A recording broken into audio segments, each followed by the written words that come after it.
Parrot drones based out of France have been around for quite a few years. They've made strides to try to catch up with their rival DJI. I haven't owned a Parrot drone since I owned one of the night drones several years ago, but I thought I would give them a try when I ran across a deal on Amazon for the Parrot Anafi. So here is my review.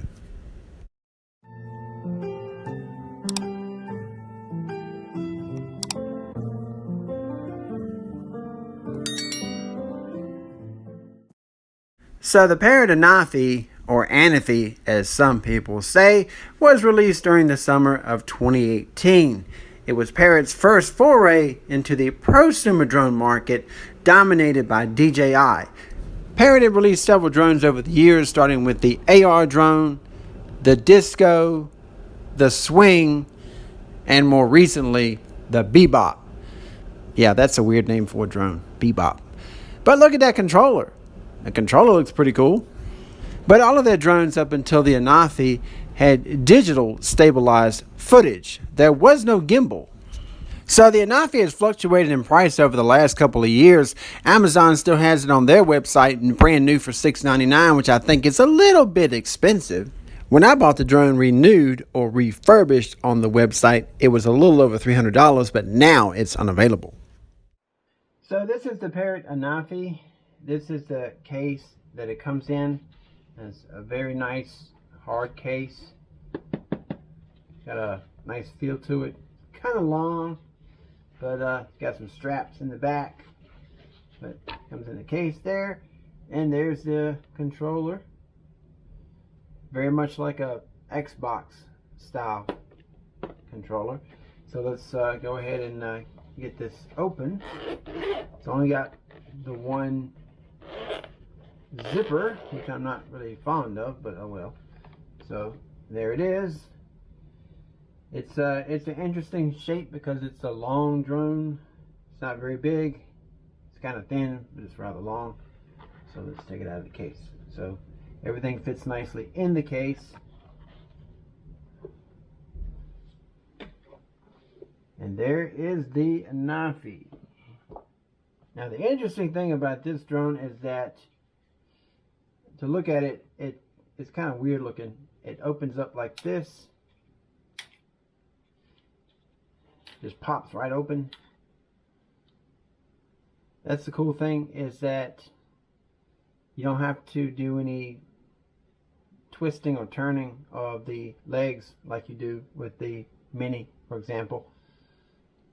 It kind of looks like a bug. And it's got these little floppy translucent props. And there is the camera.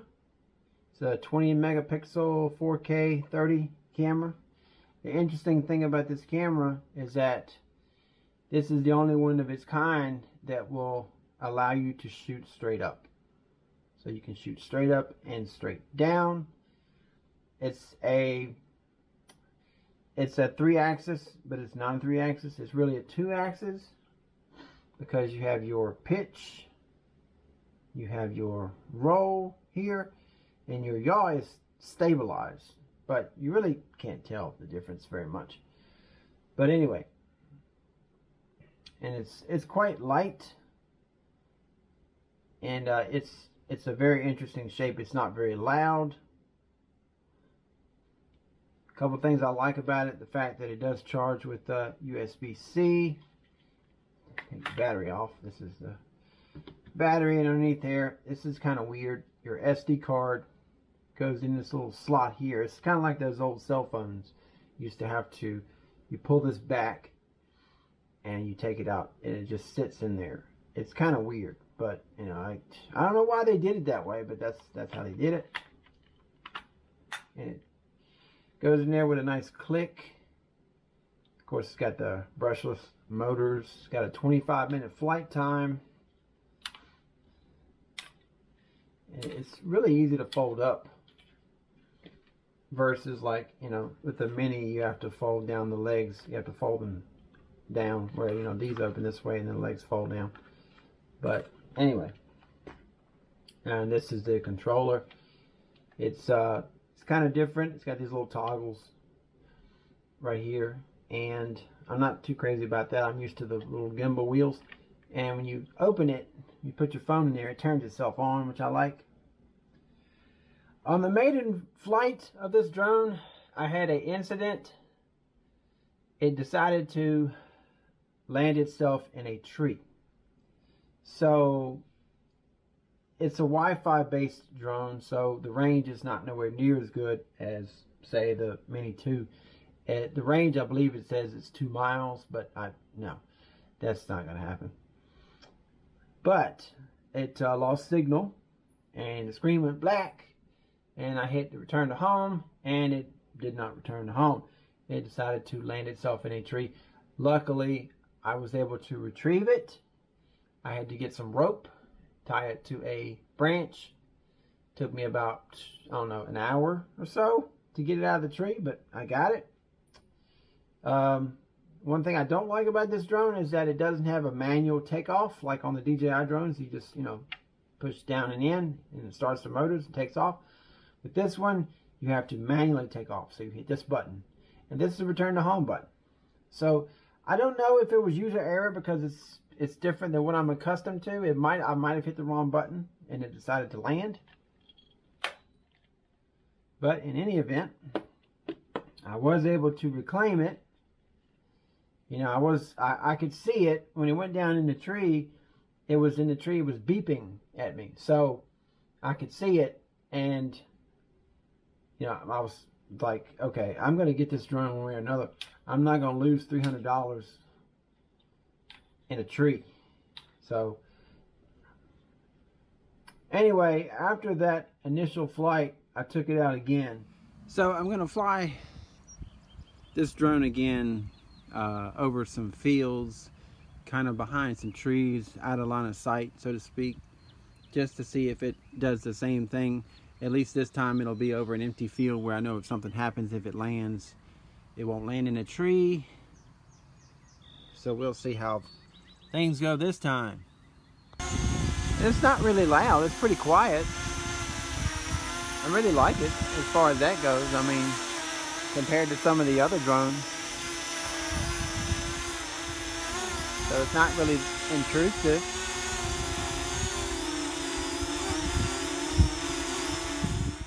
So this is the third or the fourth flight since it decided to land itself in a tree. I decided to come out here to this field and fly outside of line of sight past these trees to see if I would lose signal and what would happen. At least this way, I wouldn't have to worry about crashing into a tree. So right off the bat, I need to do some color grading. There we go. That looks better. So I noticed that the horizon is slightly tilted. I went back and looked at the original footage that I recorded before it landed in the tree, and it wasn't like that. I recalibrated the gimbal. So hopefully I did some adjustments, so hopefully that'll take care of that. I'm not really crazy about the style of shooting I get from this drone. With the other DJI drones especially, I can get the sweeping kind of cinematic shots. This one's kind of herky-jerky. There's a bunch of different presets I can adjust to make it shoot a little bit more, better. But thus far, it's more of a fun drone just to fly around, to have something different. So about this time, I was going out of line of sight over this field to see if I could lose signal. I had originally made a video. I had screen recorded, but I don't know what happened there. But anyway, it does look a little bit better since I color graded it. But I was starting to lose signal, so I had to turn around and come back. I will say that the return to home function does work really fast. You have to be careful because this drone does not have sensors, so it will crash unless you make sure you have your return to home height set. It was starting to really break up about this point, so I decided just to come on back, and you'll see that in a minute. But overall the drone did okay. It's not a drone I would use to fly really professionally, or there it goes. There goes, initiates return to home, and it comes in pretty fast, and when it comes back, it just hovers there, which is nice. It doesn't try to land. But it's a fun little drone. The price is a little steep unless you can get it used. I wouldn't advise buying this drone new because, I mean, for the same price you can buy a Mavic Air 2, which is much better than this. But overall, the camera is not bad. It's a little bit bigger of a sensor than the Mini 2 has. The Mini 2 has the 1/2/3 CMOS. This one has I think it's 1/2/4. So it's slightly bigger. It has more megapixels as far as the camera goes. But the thing that really drives me nuts about this drone is that if you fly it anywhere where there's any kind of interference, like in the city or anything like that, you're going to get a lot of breakup, and that's a no-go. So I would rather just go with the Mini 2 or the Air 2 or whatever. But, I mean, it's not a bad little drone. I would recommend it. Just be careful with it. And there's me. I'm going to do a pull away. And this shot was interesting because I got a little too close to that tree, even though I could see it line of sight. But watch this. There go the tree. It's a little underexposed right there. But it's still a fun drone to fly. I paid a little over $300 for this drone, so I think I'm going to keep it. It's a lot of fun. So unless something happens and it decides to, fly away to China or France and never come back, I would recommend it, but not at $700. So if you can pick it up fairly cheap, I would definitely recommend to do so. Nothing else, it's a really good starter drone. It teaches you, the fundamentals of drone flying without the sensor, so you have to rely on more of your skill than the sensors, which I don't mind the sensors. I'll leave them on anyway. But anyway, that's the review. That's my story. I'm sticking to it on the Parrot Anafi.